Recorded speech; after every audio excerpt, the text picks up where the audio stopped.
زموږ نصاب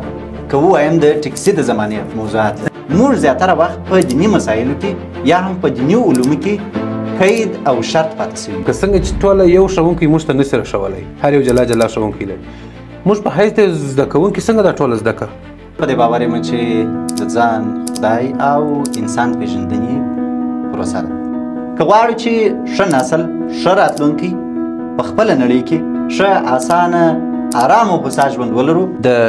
دیني او عصري زده کړو ترمنځ ولې لرېوالی راغلی دي په ذهن کې یې د ژوند له پیله تر پایه دغه پوښتنې ګرځي زموږ په ټولنه کې د تعلیم تر ټولو غټ خنډونه چې شته چې دا زموږ ټولنه داسې بې تعلیمه پاتې زموږ میندې دي هغه د پی ایچ ډي ولري لیسانس دي ولري دا زموږ د مشرانو د خوا څخه زموږ ته ذهنیت داسې راکول چې تعلیم نه دی مهم اوس موږ او تاسو دغه نوی نسل باید قرباني ورکړو د ژوند د ښه زده کړه کولی شو که په ښوونځي کې د تعلیمي سیستم د ناکامۍ تر ټولو غټ ناکامه شی په خپله دغه د ناکامۍ نه شتون دی که چیرې سګرېټ په عامه موږ تاسې کولی شو نور باندې شرمېږو نتیجه یې دا ده چې د 12م صنف داسې خلک فارغ چې پر تخته خپل نوم نشي لیکلی او هغه تجار دی چې په پوره زړورتیا سره د هر څومره تاوان په منلو باندې نوښتونه نن په یاران مجلس پودکاسټ کې انجینر صفي الله محمدي راسره میلمه دي په ننني پودکاسټ کې به د ده څخه دا زده کړو چې څنګه کولی شو خپل اولادونو ته په سمه توګه سره تعلیم ورکړو او همدارنګه څنګه کولی شو چې په تعلیمي سیستم کې تغیرات راولو د افغانستان په تعلیمي سیستم کې کوم خنډونه دي او د تعلیم د پرمختګ دپاره موږ څه کولی شو یاران مجلس پودکاسټ د سپر زاهد عربي مبلین لخوا څخه سپانسر کیږي پودکاسټ تر پایه پورې وګورئ او بیخي ډېر څه ځینې زده کړئ محمدي صاحب په خیر راسې الله دې راوله سلامونه جوړ په خیر هیله لرم جوړ روغ به یاست مننه ژوندی اوسئ خیر اوسئ کور مو ودان چې موږ ته مو وخت راکړئ او د پودکاسټ حاضر شولاست ډېره مننه له تاسو دا هر څه څه در مخه به ما ته یو جالبه شی ووایي چې زما ستا په باره کې چا پر چا م نوټس کړی دی چې دا شی ولې دی ولې دې پر سوشل میډیا باندې نوم ایلان ماسک دی جالب او هغه پوښتنه ده چې ډېری کسانو په ذهن کې شاید واوسېږي په ژوندیو انسانانو کې مې زړور نوښتګر او د ټکنالوژي د انقلاب مخکښ انسانان خوښېږي دغه ځانګړنې دي چې ایلن ماسک یې ټولې لري او هغه تجار دی چې په پوره زړورتیا سره د هر څومره تاوان په منلو باندې نوښتونه کوي او یو څومره در مخه بیا نیکولا ټسلا و هغه وخت ایلن ماسک نو راغلی که چې ده ته نه و پام څنګه موضوع و د ساینس او ټکنالوژي او نوښتونو په نړۍ کې ځینې انسانان داسې وي چې نه هېرېدونکي وي او ځینې انسانان بیا داسې وي چې ژوند یې عجیب او غریب تېر کړی وي خو د دوی لاسته راوړنې پټې ساتل شوي نیکولا ټسلا هغه انسان دی چې د اوسنۍ نړۍ د زیاتره پرمختګونو کې اساسي لاس لرلو باندې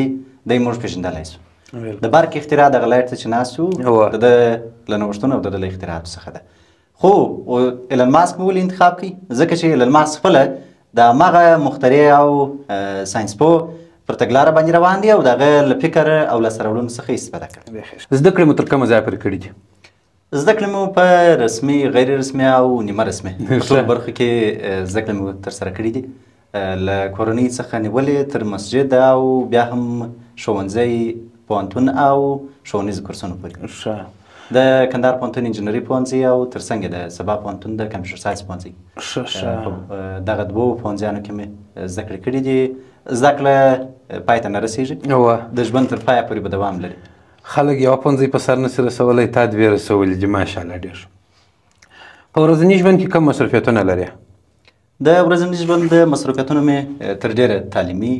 او ترڅنګ یې په اوسني وخت کې تجارت ته مې هم مخه کړې ده د یوه ښوونځي مدیریت ترڅنګ یې تدریس او د چاپي خدماتو یو مرکز راځو اصلي موضوع ته چې نن ما تا پر کومه موضوع باندې دلته راغلي یو غږیږو هغه موضوع ته راځو تعلیم څه شي دی په لنډو ټکو کې تعلیم زه په دې باور یم چې د ځان خدای او انسان پېژندنې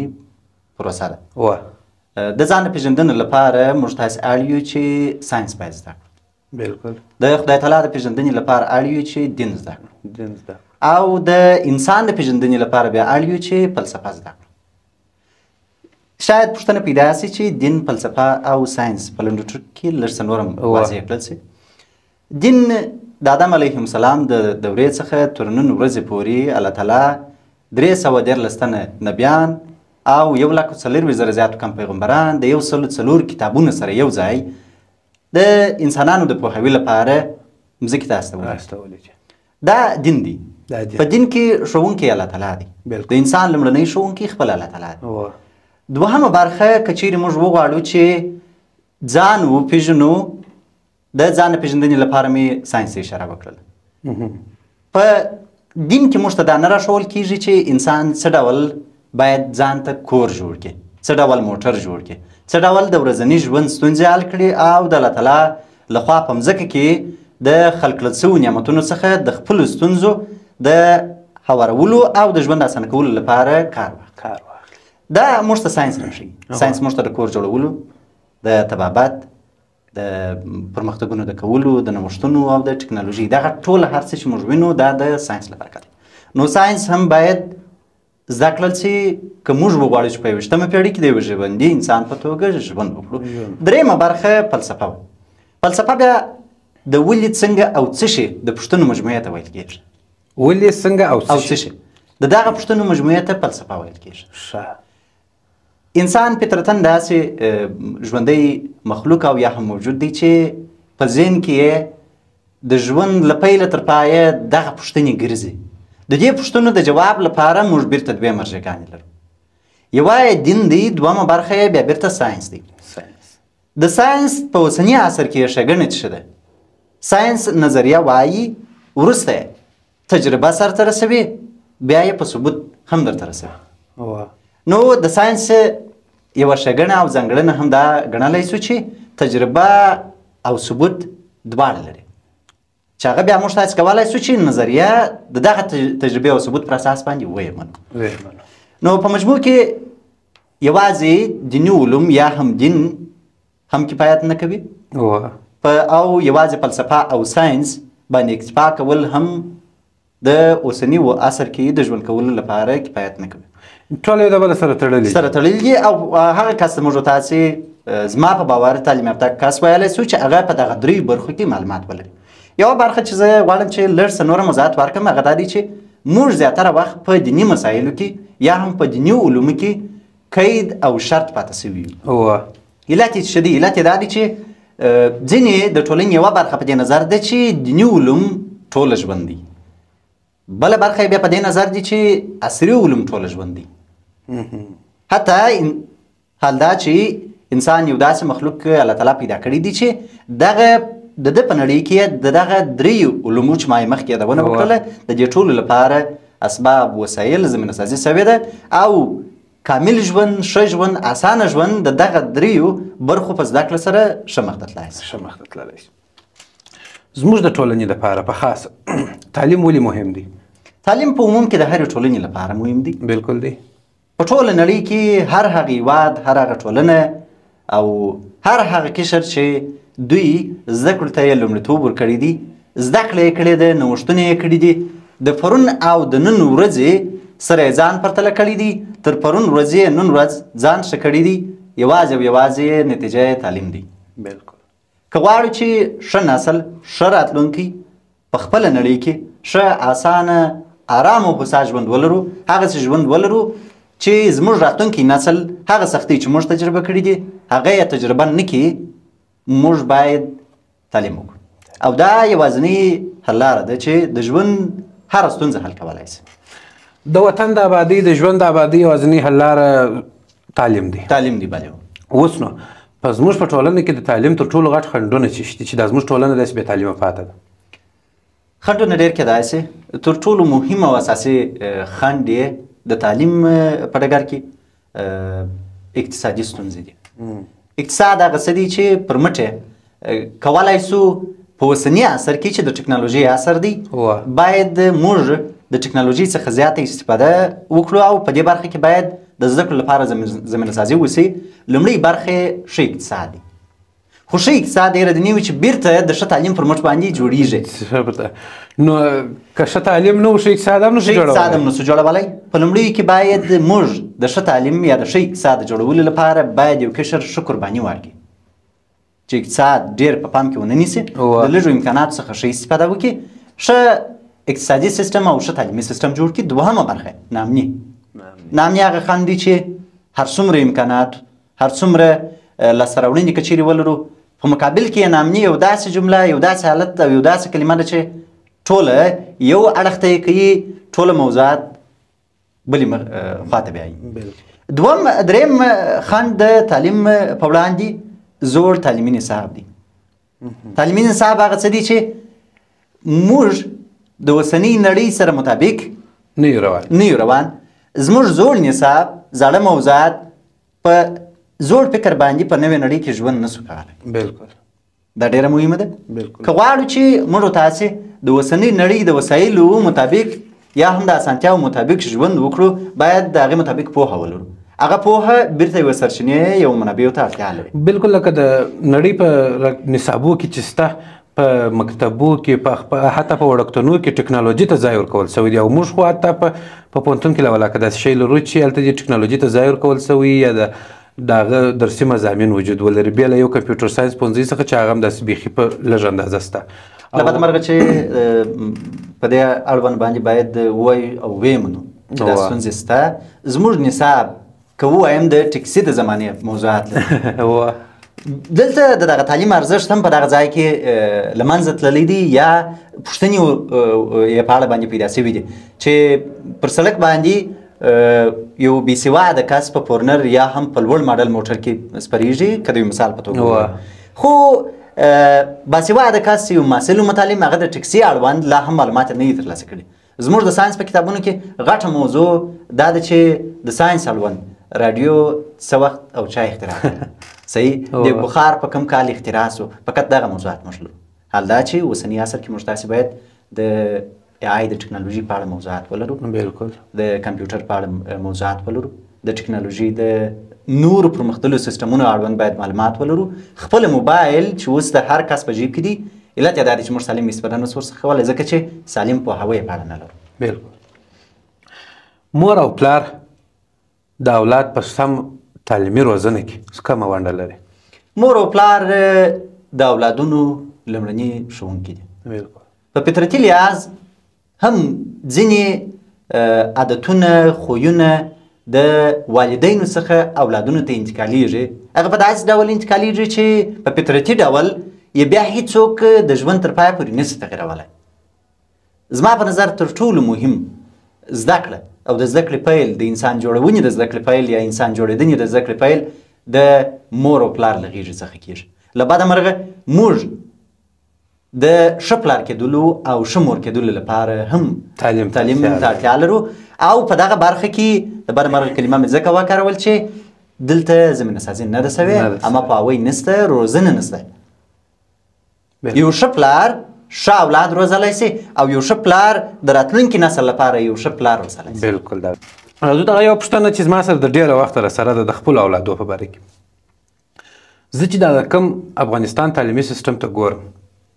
یا مثلا د خبرې چې هغه کوم ما درسونه ویلي دي، پر کوم ترتیب مې ویلي دي، د کوم رقم استادان څخه مې ویلي دي، دا سیسټم چې ما د نږدې څخه لیدلی، زما دا زړه نه غواړي چې زه د خپل اولاد دغه مکاتبو ته واستوم. زه کولی شم چې خپل اولاد ته په خپل کور کې درس ورکړم؟ 100% ممکنه ده. خو ځینې شیان او ځینې موضوعات داسې دي چې موږ اړ یو. انسان الله تعالی ټولنیز پیدا کړی دی او په طبیعت کې پیدا کړی. بالکل. د دغه دوو شیانو څخه له ټولنیزوالي او په طبیعت کې له ژوند کولو څخه انسان چاره نه لري. ځینې داسې مهارتونه موږ حتمي و ضروري اړتیا لرو چې باید خپل اولادونه، نوی نسل او ماشومان باید واسطه وویلېږو چې ځینې برخې موږ نسو کولی چې په کور کې دوی ته ور زده کړو. هغه ډول د ملګرتیا، د زده کړې اصول، د ټولنیز ژوند د زده کړې اصول چې هغه یې کولی شي د خپلو همسینه ملګرو سره ترلاسه کړي د ژوند کولو دغه طریقه، موږ او تاسې یې شاید په هماغه ډول په هماغه کیفیت باندې ونه سو کړای. یوه بله مهمه پوښتنه چې په نړیواله سطح هم ډېر کېږي، او لکه څنګه چې تا دلته وویله چې زموږ تعلیمي سیسټم یا تعلیمي نصاب چې دی ډېر ګډوډ دی. اوس نو موږ 12-14 مضامین لرو، 12-14 کتابه به موږ زده کوو. لکه څنګه چې ټوله یو ښوونکی موږ ته نشي راښولی، هر یو جلا جلا ښوونکی لري. موږ په حیث د زده کوونکي څنګه دا ټوله زده کړه؟ ډېره مهمه اساسي پوښتنه ده. د دې پوښتنې د جواب لپاره څو دلیلونه وایم. لومړی په ابتدا کې موږ یو وخت تر ډېرو انقلابونو راوتلي وو، په دغسې یو حالت کې وو چې موږ مهاجرتونه کړي وه. زموږ له نوي نسل څخه خپل کلتور، خپل تاریخ او خپل هیواد جغرافیه ځینې موضوعات یې هیر سوي وه. صحیح. تقریبا په زیاته کچه نوی نسل تر تیرو مخکنیو انقلابونو په جریان کې دوی په شاید په نورو هیوادونو کې زیږېدلي واوسېږي. د هماغه هیوادونو له تاریخ، جغرافیې او خلکو له ټولنیز رویې څخه متاثره وه. اړتیا لیدل کېده چې باید موږ د خپل فرهنګ د ورزده کړې لپاره، د خپل دولت د ورپېژندګلوۍ لپاره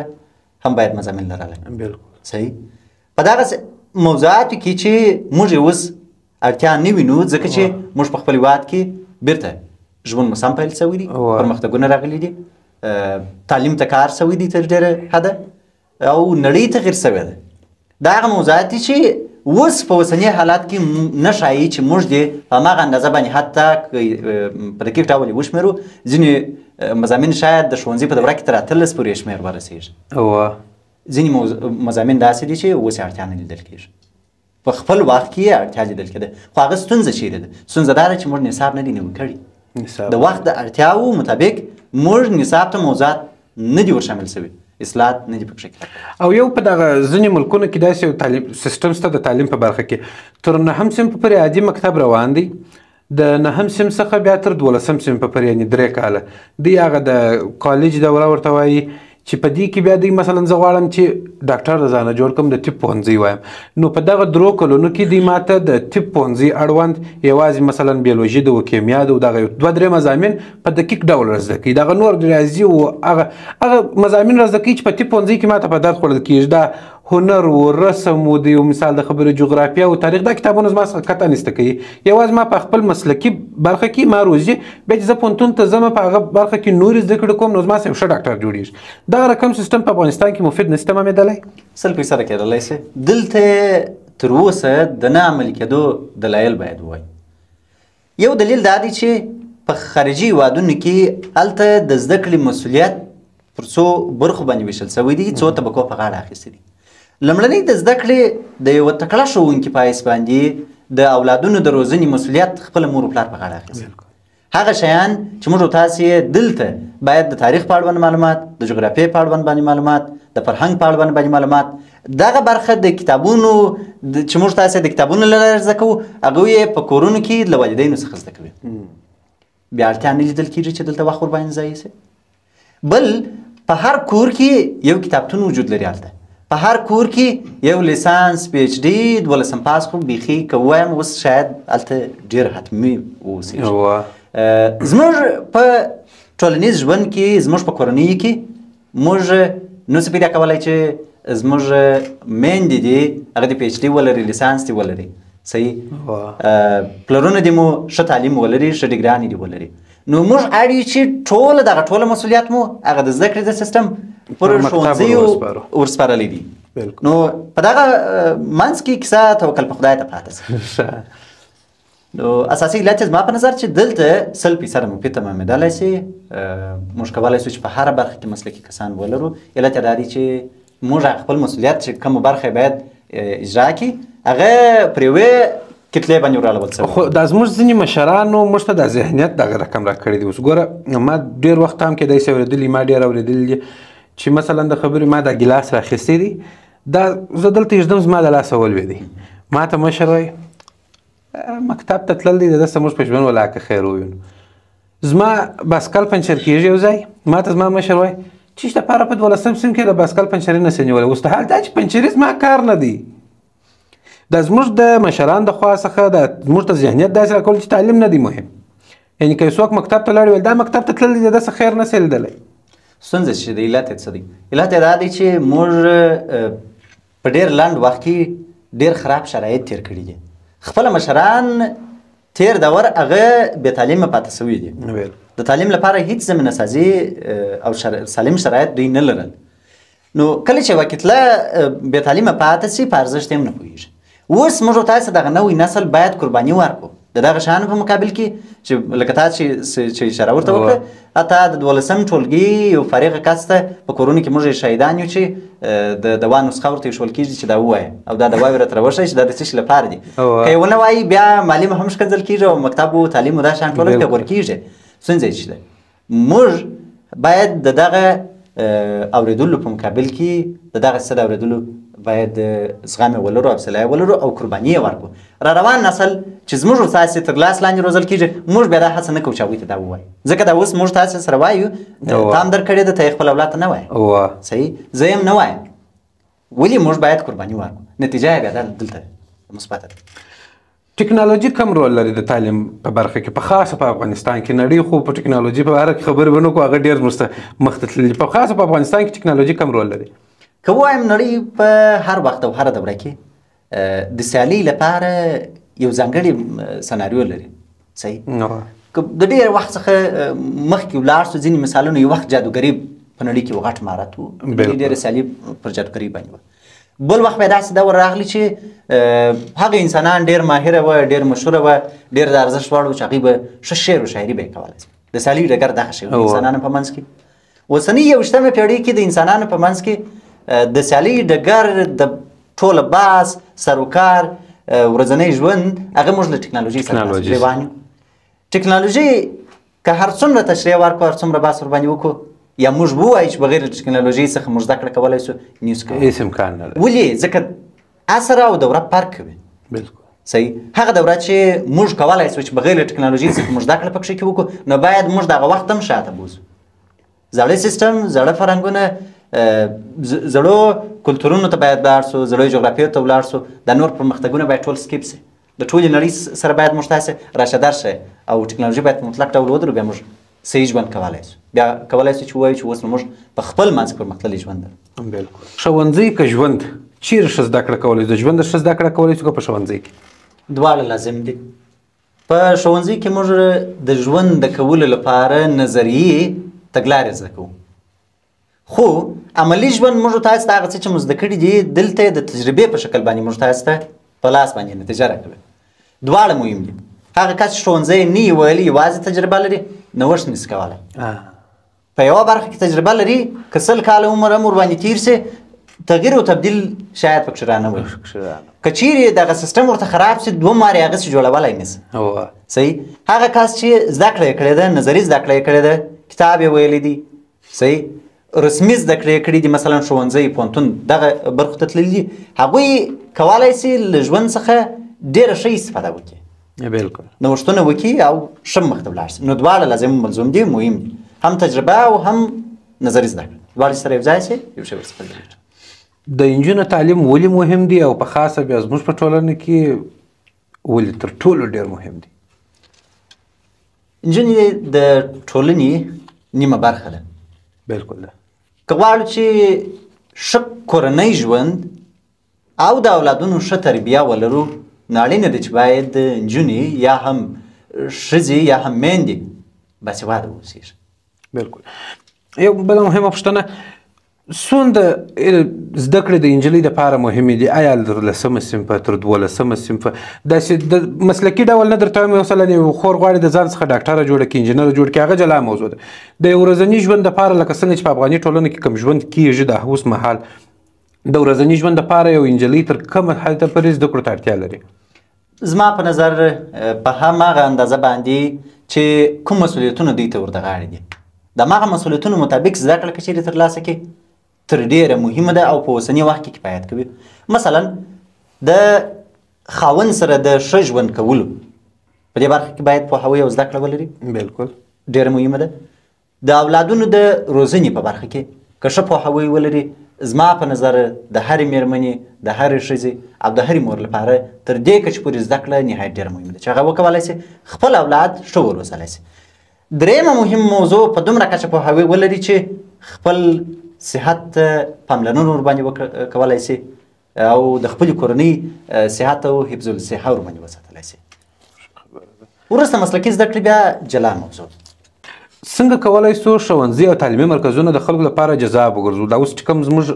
ښوونځي یا تعلیمي مرکزونه دي، د دې څخه خلک دغه به زړه غواړي چې لېر ځینې ولاړ شي. داسې څنګه یو سیسټم عملي کولی سو چې خلک زړه وغواړي چې بل هر کار پرېږدي، تعلیم ته راسي، مکتب ته راسي، سنټر ته راسي؟ دوه شیان په اوس وخت کې د سیالي ډګر ته سره لوېدلي دي، تجارت او تعلیم. تجارت ورڅخه ګټلې ده په اوس وخت کې. علت یې څه دی؟ علت یې دا دی د تجارت په کورنۍ کې چې کوم کسان اخته دي، هغوی هره ورځ، هره ثانیه، هره دقیقه پر ځان کار کوي. مطالعه کوي، خپل سیالان مطالعه کوي، ګوري نوښتونه کوي او ورځ تر بلې د خپل سیستم تغیروي. که د پرمختللو یا معیاري سیستمونو سره برابر کوي نه، خو د هغوی په اصطلاح په لنډه ساده ډول به ووایم هغه پیښې یې کوي،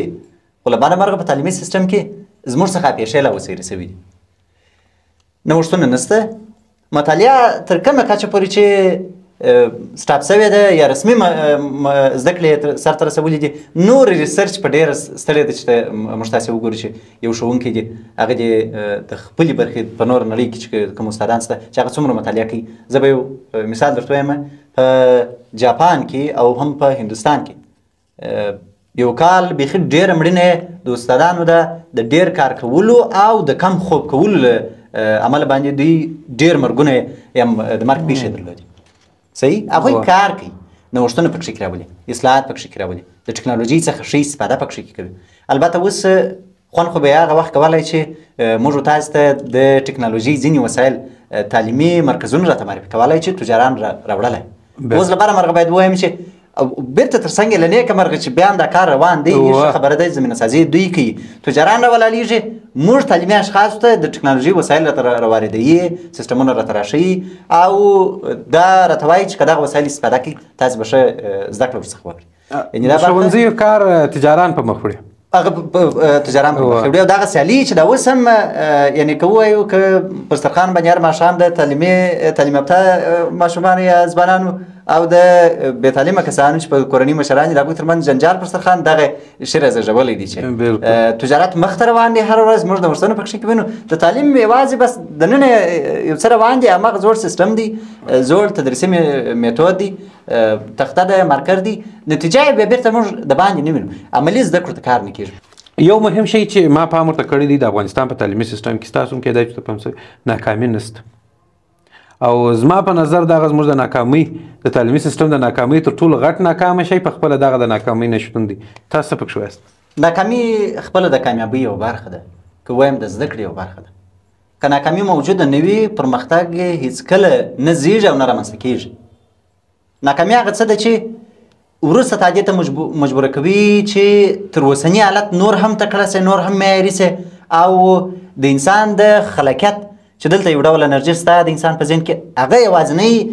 د راویښولو لاره یې خپله ناکامي ده. که ناکامه نه سي، کامیابېدلی نه سي، که کامیابه سي د کامیابۍ په خوند نه پوهېږي.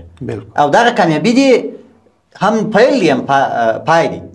صحیح، یعنې بغیر له ناکامۍ څخه کامیابي بس نو په ژوند کې دغه یو ځله دي. خو که چیرې موږ د ناکامۍ څخه وروسته د کامیابۍ سره مخ شو، دغه کامیابیانې دوام پیدا کوي، سترې کېږي، خوندورې کېږي او په ژوند کې ډېرې ښه ښه لاسته راوړنې لرلی شو. دغه په تعلیمي سیستم کې ولې نشته؟ نه په چهارنیمه امتحانو کې ناکامي شته، نه په سالانه کې ناکامي شته، بیا نتیجه یې دا ده چې د 12 صنف داسې خلک فارغ شي چې پر تخته خپل نوم نشي لیکلی. ته غواړې ځینې سپین ټکي به ما ووایې. ما مخکې اشاره درته وکړه چې په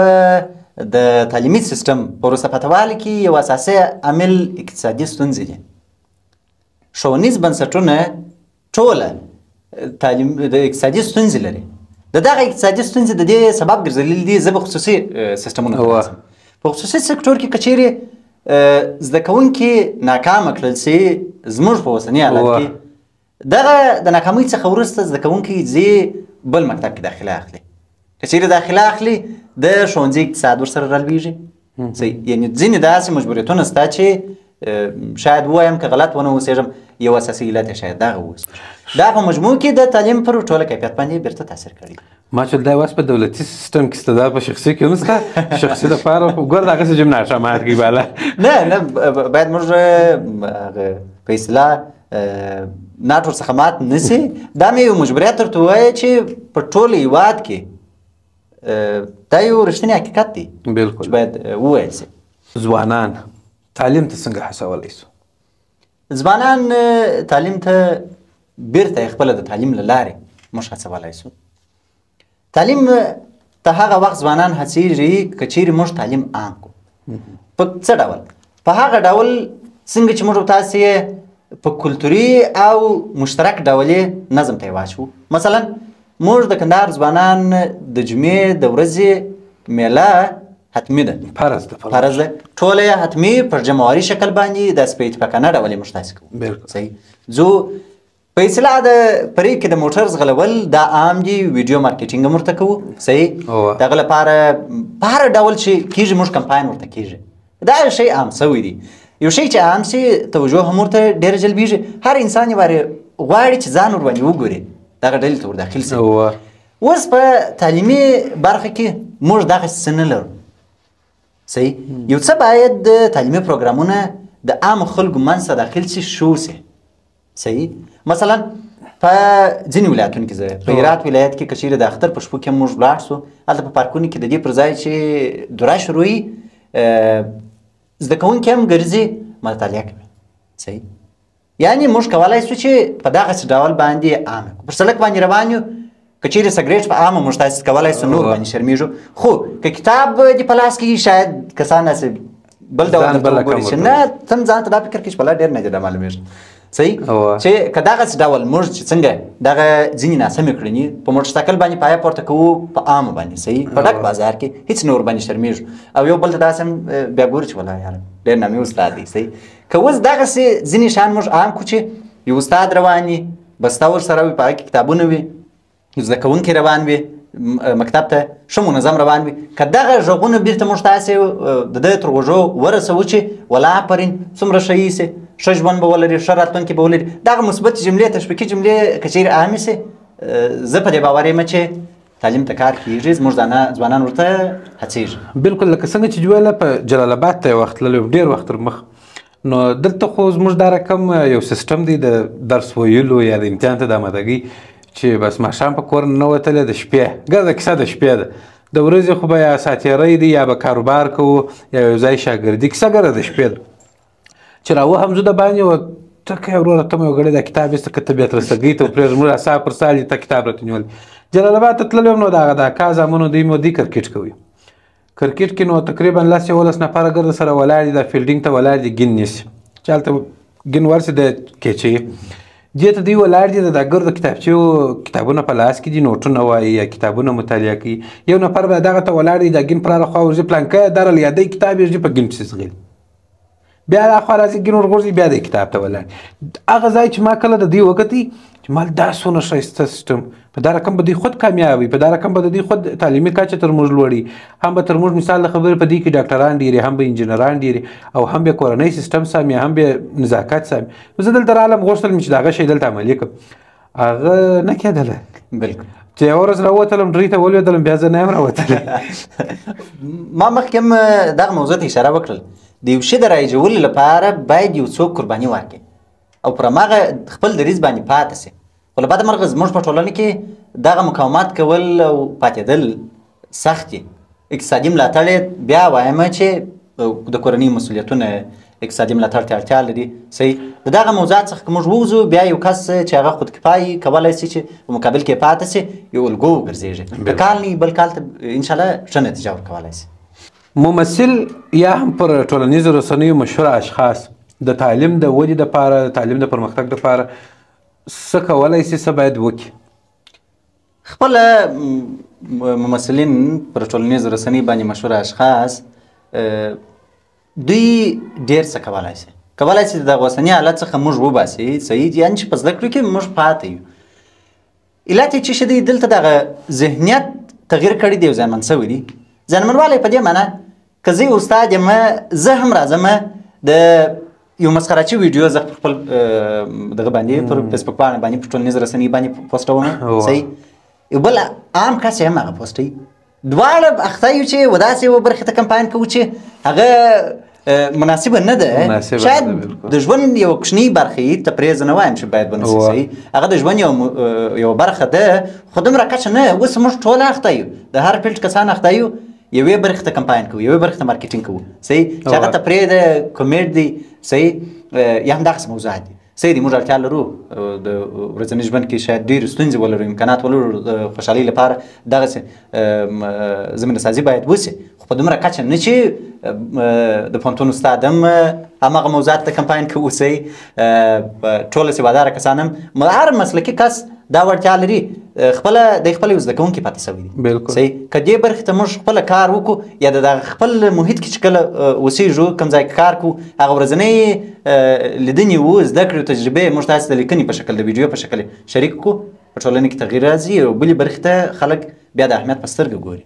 نو مهمه دا ده چې څوک کمپاین ورته کوي هغه برخه چې تعلیم یافته اشخاص چې مسؤلیت جوړیږي هغه غیر فعال شوي او ذهنیت یې بلې خواته راوښتی د دیني او عصري زده کړو ترمنځ ولې لرېوالی راغلی دی ولې همیشه خلک په دغه کې دي فکرونو کې دي دوې ډلې سوي دي یو وایي دیني علم یو وایي عصري علم ولې دواړه نه ما په پیل کې دغه موضوع ته لږ څه تفصیلي اشاره وکړه موږ انسانان خدای تعالی ټولنیز پیدا کړي په طبیعت کې پیدا کړي نه له طبیعت څخه چاره لرو نه له ټولنیز والي څخه چاره لرو دغه ټولنیز والي او د طبیعت دواړه پېژندنه بیرته هم دیني علومو ته د زده کړې ته موږ اړتیا لرو او هم یې د عصري علومو صحیح اوس ستونزه دا ده چې ولې دغه تفرقه او جلاوالي راغلی د جلاوالي علت یې ناسم پوهاوی دی او دغه د ټولنې دوی طبقې چې تاسې اشاره ورته وکړله دا محدود ساتل شوي دي یو بل نه مو دې سره لیدلي صحیح دیني علم والا حتی د پوهنتون داخل ته نه دي پرېښول شوي صحیح چې هلته په پوهنتون کې څه شی روان دي یوازې نظریات مو اورېدلي دي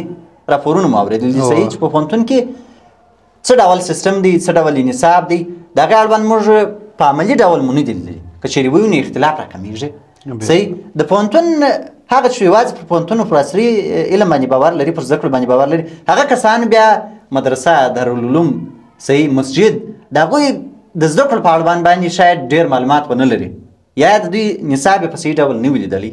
دغه ناخبري او ناسم پوهاوی هغه څه دي چې ترمنځ یې تفرقه رامنځته کوي تر ټولو یو خراب ذهني حالت چې هغه تفرقه زېږي هغه دی چې د ځان څخه پوښتنه وکړي بېرته یې ځان ته جواب هم کړي بغیر له مشاهدې څخه صحیح نو زما په نظر یو اساسي علت دا کېدلی شي د افغانستان د ټولو ستونزو لپاره زما په نظر تر ټولو مهمه لاره هغه د ملا او معلم یو ځایوالی د ښوونځي او مدرسې یو ځایوالی او ترڅنګ د ښارونو یا د ښاري ژوند او د کلیوالي ژوند ترمنځ د فاصلې راکمېدل دي دا هغه څه دي چې موږ یو بل دې ته اړ کوي چې موږ یو بل ومنو صحیح په ګډه په ټوله په مجموع کې د خپل ژوند ښه والي ته کار وکړو ترمنځ به مو بیا تفرقه له منځه تللې او تر ډېره څومره چې په اوس حالت کې د دغه دواړو د یو ځای کولو لپاره د دغه تفرقې له منځه وړلو لپاره څومره ښه زمینه سازي شته زه فکر نه کوم چې په تاریخ کې د بل وخت موږ تاسې دغسې ښه فرصت ولرو بالکل یو شی بل چې په دغه اوسني وخت کې د فراغت غونډې هغه که د سنټرانو وي د پوهنتونو وي د ښوونځیو وي دا بیخي ډېرې سوي دي او ښه خبره هم ده خو په دې کې یو شی چې ما زیري هغه د رشې اغوستل دي زه وایم چې په فراغت غونډو کې او یا هم په خپله په ښوونځیو کې داسې د یو منظم لباس په توګه د رشې ټاکل شوی ده ولې د افغاني کلتور سره سم افغاني جامې نه ټاکل کېږي مهمه پوښتنه ده او زموږ د ټولنې عملي برخه ده بالکل دا موضوع به لږ څه له بله اړخه تشریح کړو د ځینې برخو لپاره په مسلکي موضوعاتو کې ځینې سټنډرډونه شته چې هغه نړیوال وي صحیح اوس دریشي خپله د هر فیلډ مسلک لپاره یا هم ځانګړي لباس ځینې موږ تاسې اړ چې نړیوال معیارونه ومنو صحیح که اوس په هماغه نظر باندې یا په هماغه هدف باندې کارول کېږي لکه څنګه چې پر سړک باندې د ترافیک د پېژندنې لپاره باید موږ یو ځانګړی یونیفورم استفاده کړو صحیح د پولیس د پېژندنې لپاره باید یو ځانګړی یونیفورم استفاده کړو یعنی دا یونیفورمونه هغه څه دي چې موږ خپله زموږ نوښتونه نه دي نړیوال سټنډرډونه معیارونه دي صحیح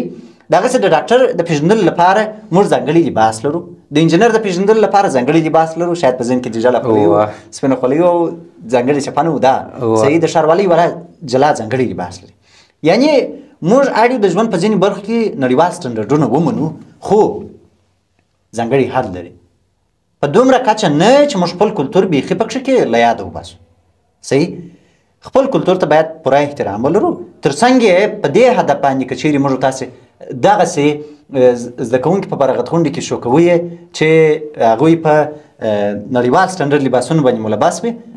بیا ښه خبره ده خو دایما یې ځکه چې موږ بیرته دغه کسان چې فارغه کېږي چیرې کار کوي آیا په یو مسلک دی په مسلک کې نه وایم مثلا یو ډاکټر دی ډاکټر به بیا هم که چیرې په مکتب کې دریشي اغوستي هغه متعلم یا محصل بیا ځي ډاکټر کېږي دی مجبوره دي چې د ډاکټرۍ په خپل کاري جریان کې هم لباس واغوندي صحیح ستونزه نشته خو نور د ټولنې د عام برخې کسان چې هغه په تعلیمي اړخ کې دوی ته اړتیا لیدل کېږي هغه شاید په عادي لباس کې بیا وګرځېږي صحیح نو په ټوله کې دواړه مهم دي خو زما په نظر په ډیره کچه خپل کلتور ته کار کول لومړیتوب دی او نړیوال سټنډرډونه په خپلو مسلکي برخو کې منل هم مهم دي زه بیا وایم ګوره په د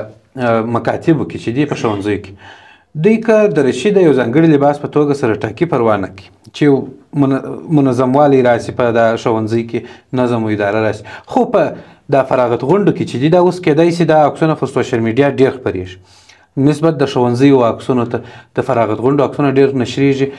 د دې ډېر امکان شته چې دا در نړیوالو پورې ورسېږي نو چې نړیوال موږ د هغو په کلتور کې وینې ښه خوند کوي که یا موږ خپل افغاني لاسي غاړې اغوستي که لاسني کمپیوټري مو اغوستي خو د خپل کلتور شی مو اغوستي چې هغه زموږ په خپل کلتور کې موږ وویني زموږ په کلتور باندې خلک خبر شي حال دا چې اوس ګوره نړیوالو بیخي ډېر کار پر دغه کړی دی چې هغه غربي کلتور په موږ کې عام کړي او موږ هم د هغه ډېر کوشش کړی دی چې د هغو کلتور په ځان کې عام کړو دا مو نه دي کړي چې خپل کلتور یوسو اخواته بالکل ما مخکې دغه موضوع ته تشریح ورکړه چې بیرته خبره ده چې د تعلیم ده موږ په ځینو برخو کې د نه کار کولو په وجه اړ سوي چې ځینې شیان ومنو هغوی تر تاثیر لاندې راسو متاثره سو صحیح که موږ داسې یو ځانګړی لباس چې په ټوله په متحدانه شکل باندې ټوله خصوصي او دولتي ښوونیز سیستمونه پر دې باندې توافق وکړي چې هغه زموږ د کلتور 100% ټولې ځانګړنې پکښې کې په نظر کې نیول سوي وي صحیح هماغه انتخاب کې بیا به ډېر ښه خوند به وکړي او نو بیا د پردي کلتور یا نړیوال معیارونه کارولو ته هېڅ اړتیا نه پیدا کېږي خپله دغه موږ خپل لباس یوارې باید برانډ کړو صحیح هغه کله کېږي کله چې ټول کار ورته وکړو بالکل صحیح نو دا برخه زه 100% ستاسې سره موافق یم چې باید خپل فرهنګ ته ډېر کار وشي بیا په تعلیمي سیستم کې ځکه تعلیمي سیستم هغه سیستم دی چې د ټولنې هره طبقه او هره برخه زده کړه ورڅخه بالکل هغه د لباس طرز و طریقه ده که د خبرو طرز و طریقه ده که د کاروبار که د ژوند هره برخه موږ د ټولنې د نورې برخې کسانو سترګې دوی ته دي بالکل خیر دې ته به د خیر سره په ګډه یو کمپاین رقم یو کار کوو یو دغه اخري پوښتنه را جواب که بلا نو نور زحمت نه در کوم په کانکور سره خلاص که د دې نمرې سیستم څنګه دی او تا خو نو عادي دوه پونځي ویل یعنې دوه واره به دې کانکور کړي د نمرو سیستم یې څنګه دی د پونځي د انتخاب سیستم یې څنګه دی ډېری خلک کېدای شي په ونه پوهېږي زه خپله تر ډېره حده نه به پوهېږم کانکور یوه ملي سیالي ده چې په افغانستان کې د 12م ټولګي له فارغینو څخه په دې موخه اخیستل کېږي چې دوی پوهنتون ته بریالي سي دغه امتحان 160 سوالونه لري چې د مکتب له ټولو مضامینو څخه سوالونه پکښې کې موجود دي ډېره برخه ساینسي مضامینو ته ورکول سوې ده په ساینسي مضامینو کې بیا تر ټولو مهمه ریاضیات دي چې تقریبا 40 څخه تر 43 سوالونه پکښې کې دي او نسبتا دغه سوالونه یې د ریاضیاتو د تر نورو مضامینو لوړه نمره هم لري صحیح که دا حل کړل سي وخت یې د دغه امتحان 3 ساعته وخت لري صحیح 3 ساعته وخت ورته ټاکل سوی دی چې په 3 ساعته کې باید دغه 160 سوالونه حل کړل سي د سوالونو فارمات یا شکل هغه ټوله 4 جواب سوالونه دي مخکې له مخکې چې کله موږ تاسې باید یا وغواړو چې دغه امتحان ورکو باید امرګي ورته ونیول سي هغه امرګي موږ تاسې په ښار کې او په ټول افغانستان کې دغه مضامین د زده کړې لپاره زده کړې نه البته د زده کړې د مجموعه کولو د راټولولو لپاره د تمرین لپاره موږ مرکزونه لرو چې هلته دغه زده کړه پکښې کېږي وروسته د پوهنځي انتخاب دی د پوهنځي انتخاب لومړی سر کې مسلکي پوهنځي باید انتخاب سي یا دوی د لیست په سر کې قرار لري له دې پوهنځي څخه شروع کېږي دوهمه پوهنځي چې موږ تاسې لرو انجنیري ده وروسته کمپیوټر ساینس دی اقتصاد دی حقوق دی او دغسې نورې مهمې برخې چې موږ تاسې بې شمېره زیاتې پوهنځیانې لرو که چیرې کوم کس کوم متعلم ډېر سوالونه حل کړي به او مطمئن و چې زه کولی سم چې لوړو پوهنځیو ته بریالی سم او ذوق شوق او علاقه یې هم او انتخاب یې هم د لوړو پوهنځي مثلا د طب د انجینرۍ د کمپیوټر ساینس د دې سره مطابق وي بیا کولی شي چې دغه پوهنځي انتخاب کړي هماغه پوهنځي ته کامیابېدلی شي او هر پوهنځي هر کال د نمرو خپل لیول لري یو رینج لري چې دغه په دومره نمرو که چیرې کمې سي دا پوهنځي ته تاسې نسي کامیابېدلی صحیح یو حد لري هماغه حد باید نمرې پوره سي بیا موږ کولی شو چې هماغه پوهنځي ته بریالي سو صحیح سیستم یې ټوله کمپیوټري سیستم دی په ښه مسلکي او خوندوره ټکنالوژي باندې په اوسني وخت کې سمبال سیستم دی دغه ټوله سوالونه نتیجې ټوله محاسبه کمپیوټري سیستمونه یې راباسي تر ډېره شفاف هم دی نو پوهنځي ته بریالي کېدل یې دغسې دي ښه خبره یا هم د ښه بریالي کانکور لپاره څه شی مهم دي له 10م ټولګي څخه تر 12م ټولګي پورې دغه دوره طلایي دوره ده د راتلونکي ژوند یا د مسلکي ژوند حتی تر پی ایچ ډي پورې دغه دوره یو برخلیک ټاکونکې دوره ده په دغه دوره کې که چیرې کوم محصل غواړي چې بریالی ژوند ولري بیا په راتلونکي کې باید دغه 10م 11م 12م ټولګي کې پر ساینسي مضامینو باندې ډېر تاکید وکړي ډېر ځان پکښې کې هغه په کندهاري اصطلاح راپورته کړي صحیح ډېر کار باید پکښې کې وکړي بیا کولی شي چې ښه کانکور ورکړي خپلې پوهنځۍ ته په لوړو نمرو باندې کامیابه سي او په لوړه نمره کامیابه کېدل د خپل شوق